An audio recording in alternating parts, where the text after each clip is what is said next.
Dortmund prepared to sell Sancho. Emery feels the heat. Barcelona prepared to bring back a former graduate. We've got a transfer roundup and today's Friday feels all coming up in the next few minutes as I'm your host, Matt Fodick. You are the Onefootballers and this is the Daily News.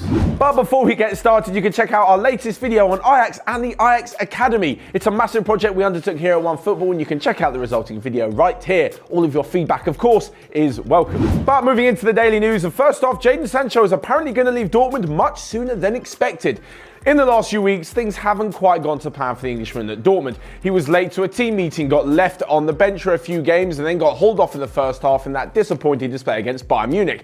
Apparently, before the Barcelona game on Wednesday, he was late for another team meeting, meaning that Lucien Favre started him on the bench. We all know he came on in the second half and had a pretty good game, including scoring a goal at the Nou Camp. That may, if transfer rumours are to be believed, not be his last at the Nou Camp either. So after all this, it looks like Dortmund were willing to let Sancho go in the summer when a lot more clubs have got more time and probably more money to put together an interesting deal. But in the last few days, it looks like that may not be so, and they may be willing to get rid of him in January.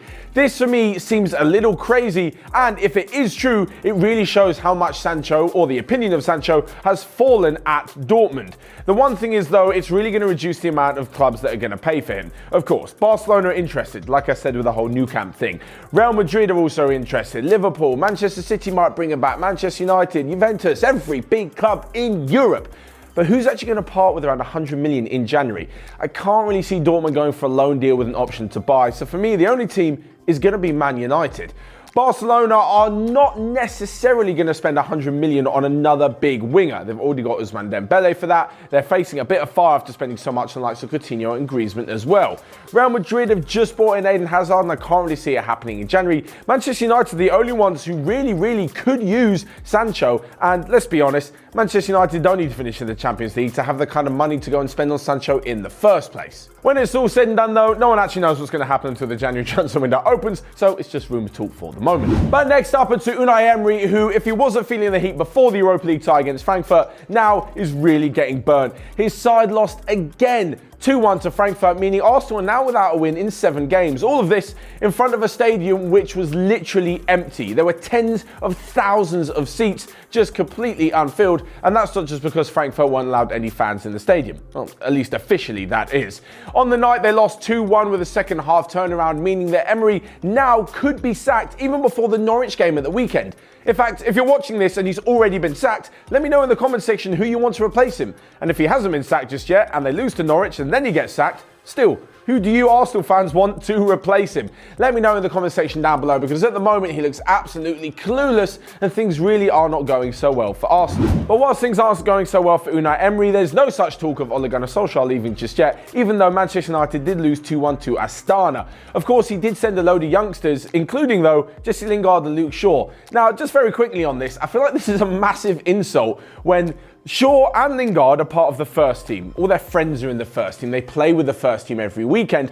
But then they're sent to Astana, 6,000 miles away, while the rest of the team stay at home. Granted, they had a session. But what it's basically saying is, all of you guys are Premier League ready for Sunday, but Lingard and Shaw, you can go 6,000 miles away and play in a Europa League game. I'm not sure, even giving Lingard the captaincy, that's a massive vote of confidence for them. Anyway, they lost 2-1 and they need to pick things up again at the weekend, of course, in the Premier League. But moving on to our next story, and it's Barcelona who are prepared to bring back academy graduate Dani Olmo. He left the club in 2014 and went to Dinamo Zagreb, where currently he is their number 10, he is their main man, and has put together a fantastic showing in the Champions League. This season as well, in the domestic league, they sit top of the tree and he has 6 goals and 6 assists, but the rumours have really been flying surrounding Olmo since the summer. He was part of the Spain squad which won the Under-21 Championship, scoring 3 goals, getting 1 assist and even scoring in the final, during which he was named man of the match. Of course, that prompted talk of a transfer for around 30 million. Of course, Manchester United were linked, but so were Barcelona as well, because they know all about him.